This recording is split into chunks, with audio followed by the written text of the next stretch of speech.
Kashmir literature festival के इस आयोजन में आए हुए सभी आमंत्रित अतिथिगण,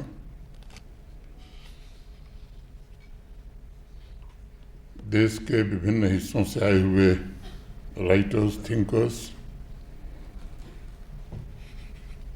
आयोजन से जुड़े हुए सभी सम्मानित महानुभाव, देवियों, सज्जनों, मित्रों और बच्चों, सबसे पहले मैं इस लिटरेचर फेस्टिवल में आए हुए सभी अतिथियों का और पार्टिसिपेंट्स का हृदय से स्वागत करता हूं, अभिनंदन करता हूं। हमारी संस्कृति में कहा गया है कि विद्वत्त नृपत्वचम नैव तुल्यम कदाचन, स्वदेशे पूज्यते राजा विद्वान सर्वत्र पूज्यते। विद्वान को देश के भीतर और पूरी दुनिया में सम्मान मिलता है और ऋग्वेद में तो यहाँ तक कह दिया गया कि देवानाम सख्यमप सेदिमा वयम, हम विद्वानों से ही मैत्री करें। विद्वानों के सत्संग के लिए कश्मीर लिटरेचर फेस्टिवल के आयोजन से जुड़े सभी साथियों को मैं हृदय से साधुवाद देना चाहता हूं। मैंने लिटरेचर पढ़ा नहीं, पढ़ाई इंजीनियरिंग की पेशा दूसरा हो गया, लेकिन जब हम पढ़ते थे, चाहे वो मैथमेटिक्स हो, साइंस हो या इंजीनियरिंग हो,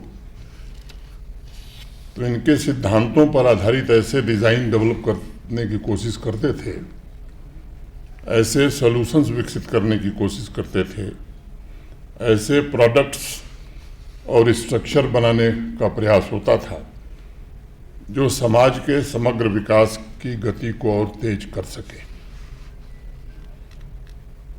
सामान्य तौर पर यह धारणा भी है कि इंजीनियर का बनाया सॉल्यूशन या स्ट्रक्चर समाज की स्थिरता और गतिहीनता दोनों को मदद करता है,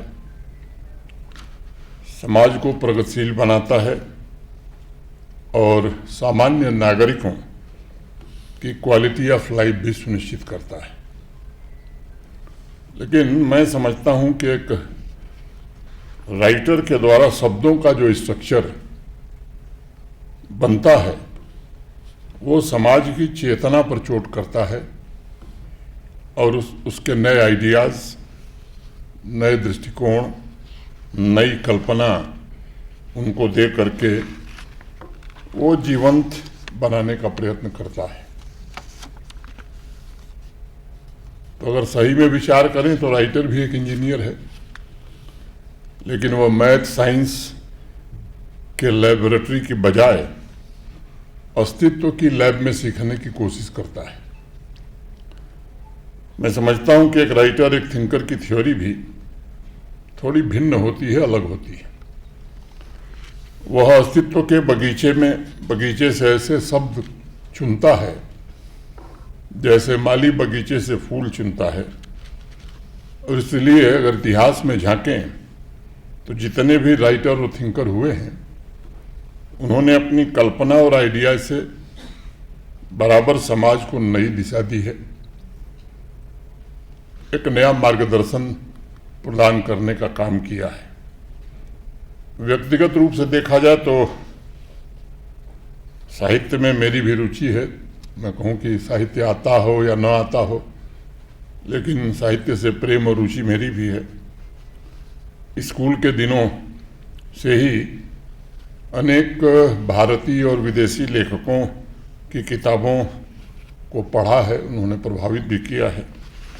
विशेष रूप से भारत के वैदिक साहित्य का जो निचोड़ था, जिसे अनेक विदेशी राइटर्स ने सरल और सहज भाषा में लिखा था, उन्होंने एक पूरी जनरेशन के चित्त पर बहुत गहरा प्रभाव डाला है। उनमें से एक राइटर हैं, आप में से अनेक लोग जानते होंगे, मेबल कॉलिंस राइटर थी, जिन्होंने 1885 में एक छोटी सी किताब लिखी, लाइट ऑन द पाथ।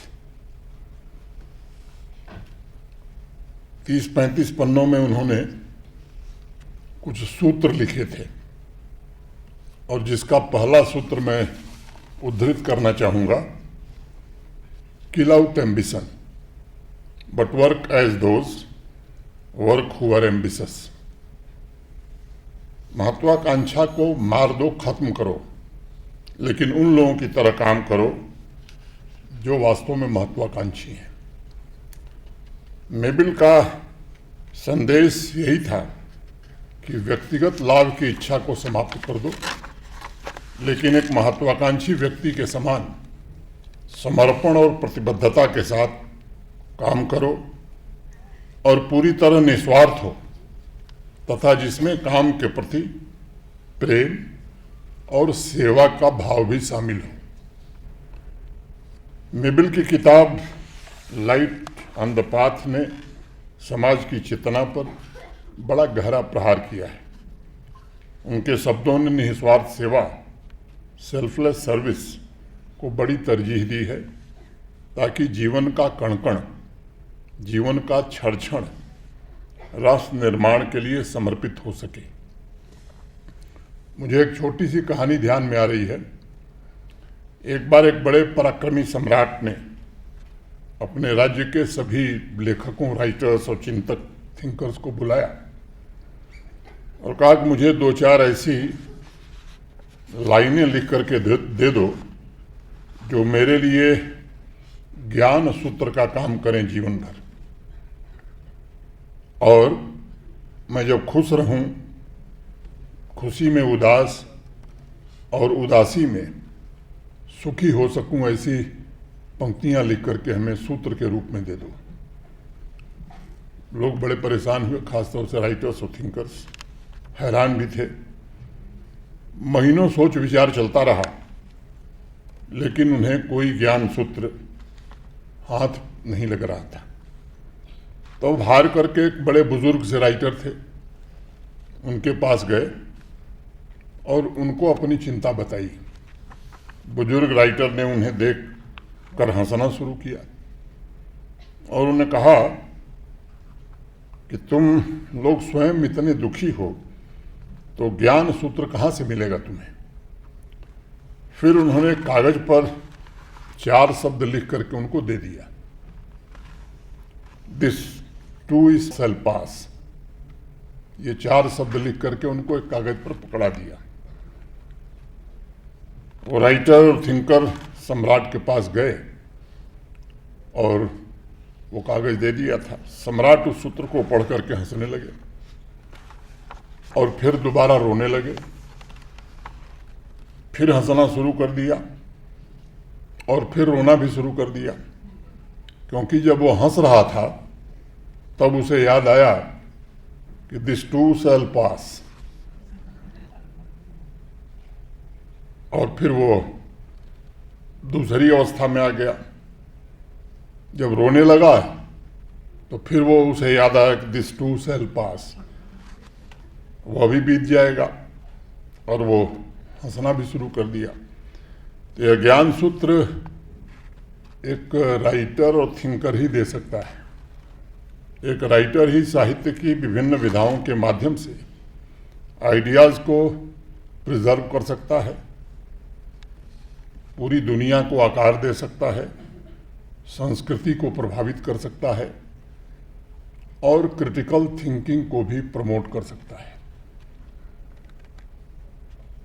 परिवर्तन के लिए भी आवाम को प्रेरित कर सकता है और राष्ट्रीय विकास को भी गति दे सकता है। मैं समझता हूं कि आज भी तमाम टेक्नोलॉजिकल एडवांसमेंट के बावजूद इतिहास का निष्पक्ष डॉक्यूमेंटेशन एक राइटर ही कर सकेगा। लेकिन यहाँ मैं एक बात जरूर कहना चाहूँगा। एक अफसोस की बात यह है कि भारत में लंबे समय तक इतिहास को तोड़ मड़ोड़ कर पेश किया गया। अब जाकर पिछले कुछ वर्षों में नए लेखकों ने ये प्रयास किया है कि भारत के इतिहास के साथ जो अन्याय हुआ था उसे जुट करके न्याय दिलाया जाए। एक दूसरा सुखद पहलू यह है कि भारत के साहित्य की दुनिया में पहुंचाने का प्रयास फिर से नौजवान पीढ़ी ने तेज गति से प्रारंभ किया है और ये स्वाभाविक रूप से प्रशंसनीय भी है। मुझे कश्मीर लिटरेचर फेस्टिवल के आयोजन से जुड़े साथियों ने कुछ से बात की थी और बताया उन्होंने कि इस वार्षिक आयोजन के माध्यम से जम्मू कश्मीर के रीजनल लिटरेचर को दुनिया के सामने रखने का एक प्रयास किया जाएगा। जम्मू कश्मीर देश के साहित्य और संस्कृति का ऊर्जा क्षेत्र है जिसमें विविध धार्मिक और सामाजिक भावनाओं का संगम स्पष्ट रूप से हमें दिखाई पड़ता है। आज जरूरत है कि एक बार फिर से आध्यात्मिक, सांस्कृतिक, सामाजिक और भावनात्मक एकता को कैसे मजबूत किया जाए। यह पवित्र कार्य राइटर्स, थिंकर्स और कलाकार सबसे अच्छे ढंग से कर सकते हैं। आज मैं आप सभी से आग्रह करना चाहूँगा कि इतिहास को भी दुरुस्त करने की जरूरत है। भारत के वास्तविक इतिहास को दुनिया के सामने बिना किसी संकोच के रखने की आवश्यकता है। ऐसे बहुत से हमारे गुमनाम नायक हैं जिनके जीवन पर बहुत काम किया जा सकता है ताकि नई पीढ़ी हमारी उनसे प्रेरणा ले सके। दूसरा, कश्मीर के ऐतिहासिक परिवर्तन को शब्दों में भी पिरोने की जरूरत है। जो कुछ आपको समझ में आता है, आप महसूस करते हैं, उस पर भी कुछ लिखना मैं समझता हूँ आवश्यक है ताकि देश और दुनिया जान सके। साथ ही साथ जम्मू कश्मीर के साहित्यिक खजाने को दुनिया भर में कैसे पहुंचाया जाए, इसका भी एक प्रयत्न बड़ा आवश्यक है।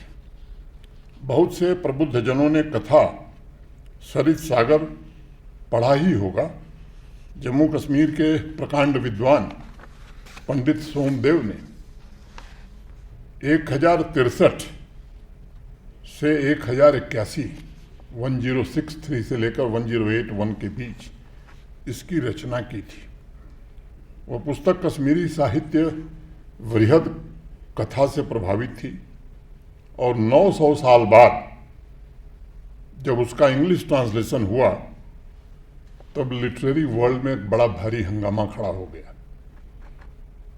लोगों में फिर से चर्चा शुरू हो गई कि फैंटेसी स्टोरी टेलिंग की विधा में उस जमाने में, उस दौर में जम्मू कश्मीर का लिटरेचर एवरेस्ट के शिखर से भी ऊंचा था, जिसकी ऊंचाई कोई छू नहीं सकता था।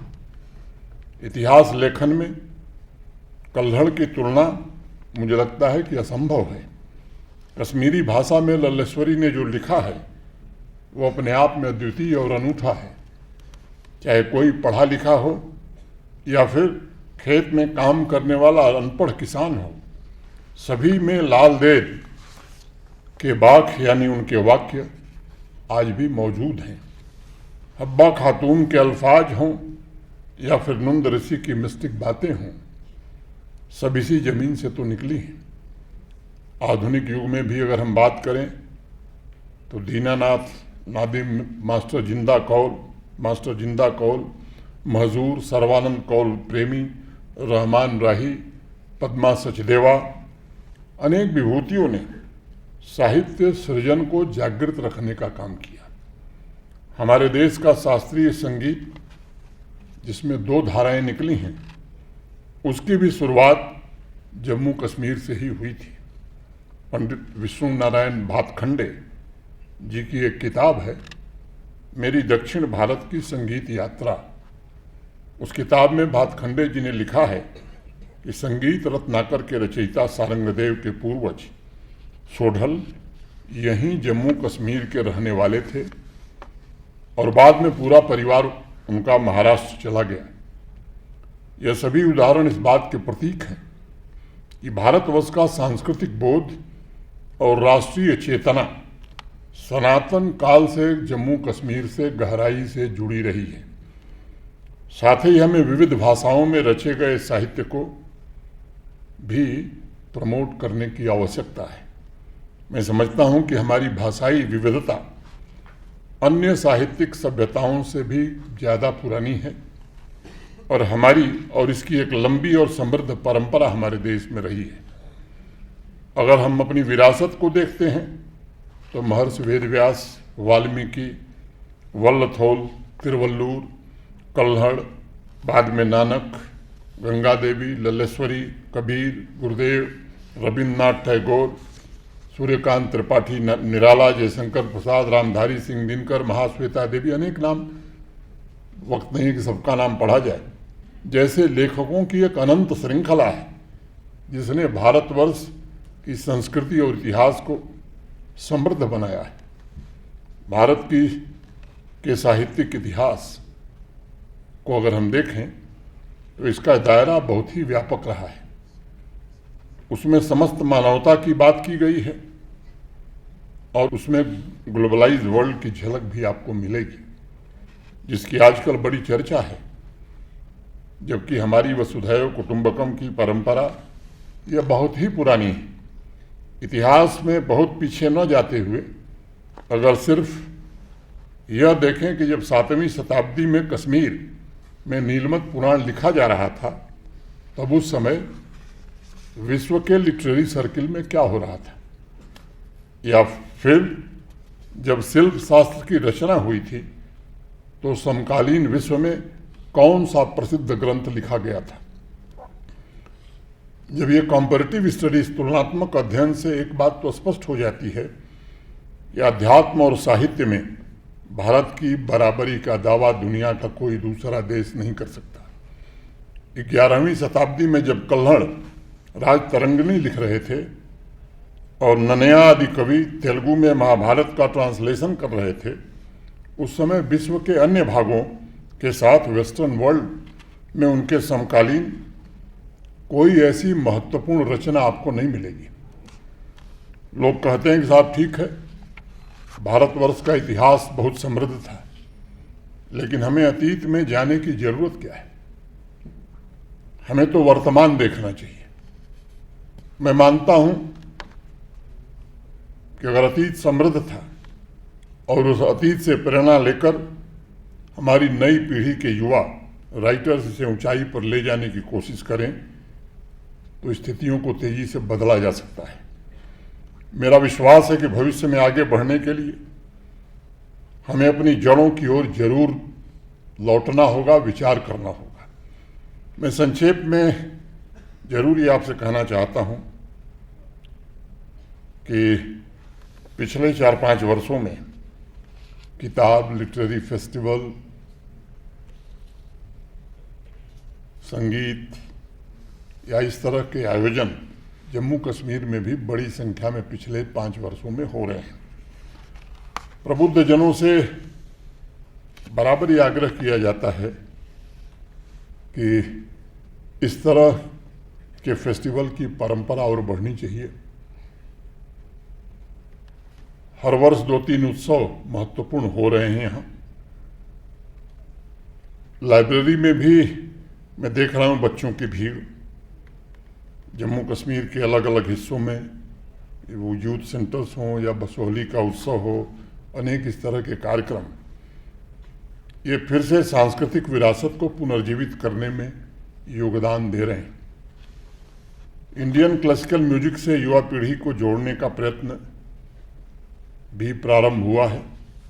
मैं साहित्य और संस्कृति को समाज का असली खजाना मानता हूँ और मैं चाहता हूँ कि नई पीढ़ी उसी भाव से साहित्य और कला से तेजी से जुड़े। मुझे एक और छोटी सी कहानी बहुत प्रिय है, इसलिए मैं 2 मिनट में सुनाऊंगा। मैं समझ रहा हूँ कि बोर में ज़्यादा कर रहा हूँ, लेकिन एक दिन अकबर ने तानसेन से कहा, भाई तुम्हारे गाने को जब भी मैं सुनता हूँ तो ऐसा लगता है कि तुम्हारे जैसा गाने वाला शायद इस पृथ्वी पर कोई नहीं है, क्योंकि तुम जहाँ पहुँच गए हो वहाँ तक तो शायद कोई दूसरा पहुँच नहीं सकता। लेकिन फिर भी मन में ख्याल आता है कि तानसेन, तुमने भी तो किसी से सीखा ही होगा, तुम्हारा भी तो कोई गुरु होगा। कौन है तुम्हारा गुरु? कभी मुलाकात करा सकते हो? तानसेन ने कहा, महाराज मेरे गुरुजी हैं, और सच कहूँ तो मैं तो गुरु के चरणों की धूल भी नहीं हूँ, लेकिन मुलाकात में बड़ी भारी कठिनाई है, क्योंकि गुरुजी कभी राज दरबार नहीं आएंगे और न ही हमारे कहने पर आएंगे, न ही हमारे कहने पर गाएंगे। उनसे अगर मिलना है तो चोरी छिपे ही मिला जा सकता है। तय किया दोनों ने, राजा ने और तानसेन ने, अकबर ने और तानसेन ने, कि चलिए गुरुदेव को मिलते हैं। तो एक रात यमुना के किनारे अकबर और तानसेन छिप कर जा कर के बैठ गए। भोर हुई तो तानसेन के गुरु संत हरिदास ने गाना प्रारंभ किया। जब तक संत हरिदास गाते रहे तब तक अकबर और तानसेन दोनों की आंखों से आंसू लगातार गिरते रहे।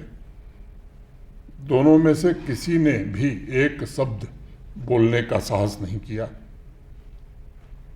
उसके बाद वापस लौटने लगे।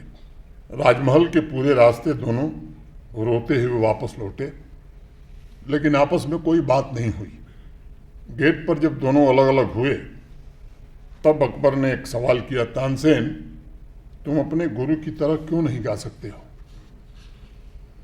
तो तानसेन ने कहा कि महाराज इसका जवाब बड़ा सीधा और स्पष्ट है। मैं कुछ पाने के लिए गाता हूँ और मेरे गुरु ने सब कुछ पा लिया है और कभी पाने के लिए वो गाते नहीं हैं, इसलिए उनसे मेरी तुलना हो नहीं सकती। यह भारतवर्ष संत हरिदास जैसे महान संत एवं कलाकारों की भूमि है। यह उनकी परंपरा का प्रतीक है। इस परंपरा को आगे बढ़ाने और उसे शिखर पर पहुंचाने का काम राइटर्स का, थिंकर्स का, संगीत प्रेमियों का, यह बड़ी जिम्मेदारी है इस पीढ़ी पर।